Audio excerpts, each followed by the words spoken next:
Wow, nizere yuko mumeze neza abantu banjye aho muherereye hose mu mirimo itandukanye tuba dukomeje kugenda dukora kugira ngo tubashe kuba twabaho mu buzima bwiza kandi mu buzima burimo amahoro n'ibyishimo.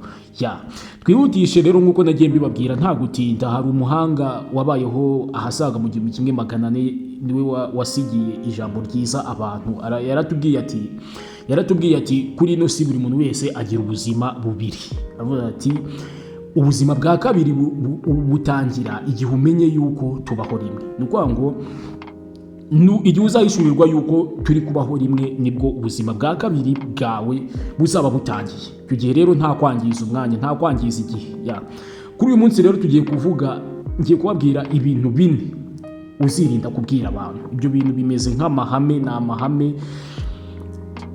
amahame abantu bose bakwiriye kugenderaho kugira ngo tubashe kuba twabaho mu buzima bwiza, ubuzima butarimo stress, ubuzima butarimo ibibazo, ubuzima butarimo risk zose.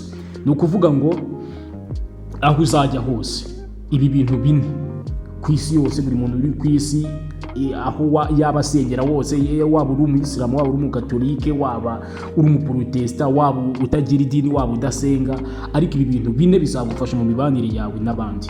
Ni ukuvuga ngo ikintu cya mbere dukwiriye cyangwa se buri muntu wese uri ku isi hano akwiriye kwirinda. Ikintu cya mbere ukwiriye kwirinda kuba wabwira abandi cyangwa se wabwira abantu ni ikintu twita ibinyoma cyangwa se kubeshya.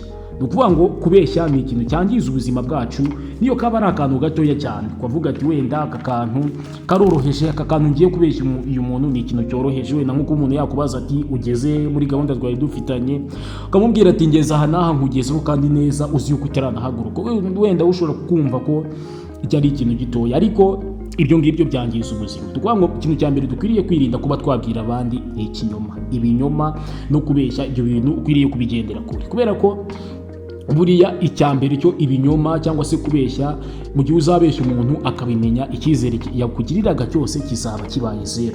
Kandi icyizere ni ikintu cy'ingenzi mu mibanire yawe n'abandi, mu mibanire yacu n'abandi. Kwizerana nibyo bintu bya mbere dushyira imbere.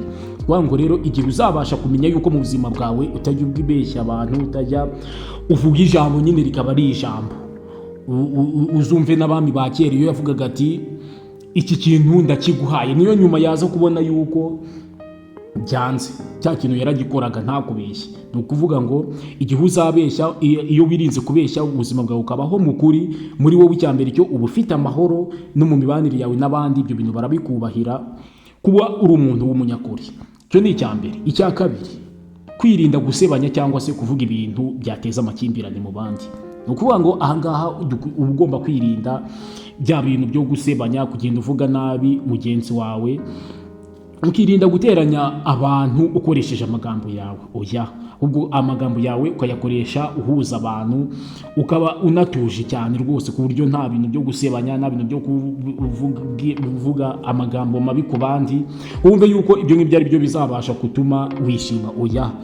Wigerageza kuba wasebya abantu cyangwa se ngo bavuge nabi mu buryo ushaka guteza amakimbirane mu bandi. Kandi ikintu cy'ingenzi kiba kiri hano ni uko ugomba kumenya ko akenshi iyo tugiye guteranya abantu cyangwa se kubavuga nabi, biba bitewe n'ishyari tubafitiye, bitewe n'ishyari n'umujinya, cyangwa se mu gihe barakaje ukaba nawe wabasebya. Kuvuga ngo tugomba kwirinda kuvuga ibintu byo gusebya abandi. Icyo ni ikintu cya kabiri. Icya gatatu, kwirinda kuvuga nabi cyangwa kuvuga warakaye ufite umujinya. Ubundi abahanga mu mitekerereze cyangwa se bamaze gusobanukirwa ibintu byinshi kuri ubu buzima dusangiye, ntago niba yarakaye aratuza, yirinde kuvugana umujinya, kuko ushobora kuvuga nabi warakaye ugasanga uvuze ikintu kibi, cyangwa se ugasanga na ya magambo ubwiye wa wundi warakaye nawe ahise arakara, ugasanga ariho uzasanga ngo umwe yakubise uyu nguyu yamukomerekeje, cyangwa se ushobora kumukomeretsa n'amagambo, cyangwa se bitewe n'ayo magambo uri kuvuga warakaye mukaba wanamukomeretsa byo ku mubiri, ukamukubita nk'inkoni. Ibyo bintu uba ugomba kubyirinda. Niba warakaye ukavuga uti reka mbe ntuje, mbanze nicare hariya nitekereze, ubu nkore meditasiyo, ninza kuba nishimye mbone kuvuga amagambo ntarakaye. Wikoresha amagambo yawe ngo ube washyira undi muntu hasi.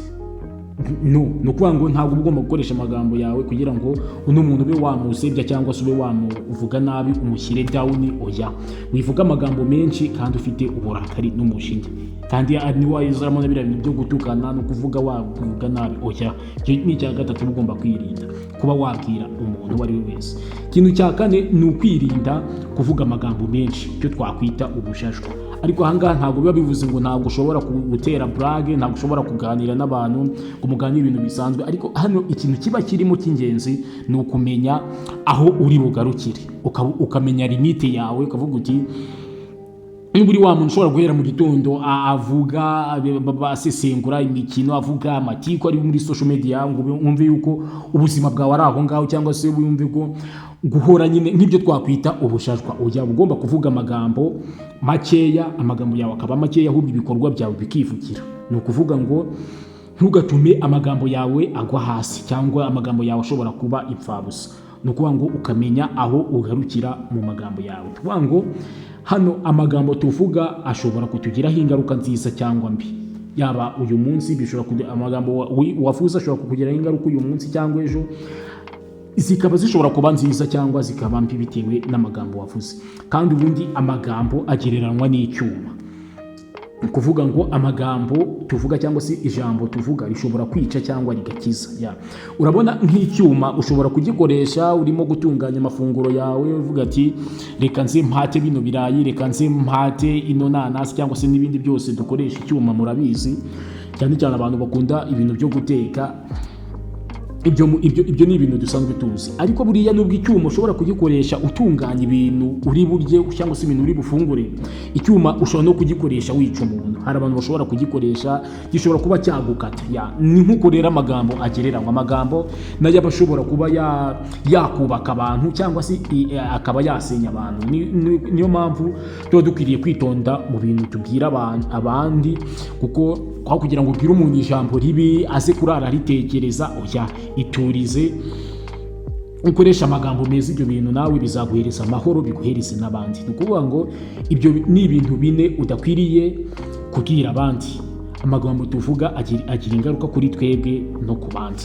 Wibuke gukora subscribe aho hasi kugira ngo tujye twikomereza n'izindi video zitandukanye, tugenda turebera hamwe ubu buzima, tugenda twungurana inama n'ibitekerezo. Kandi ni byiza kudusharinga muri comment nawe uko ubyumva n'ibintu bishobora kugenda bidufasha muri ubu buzima.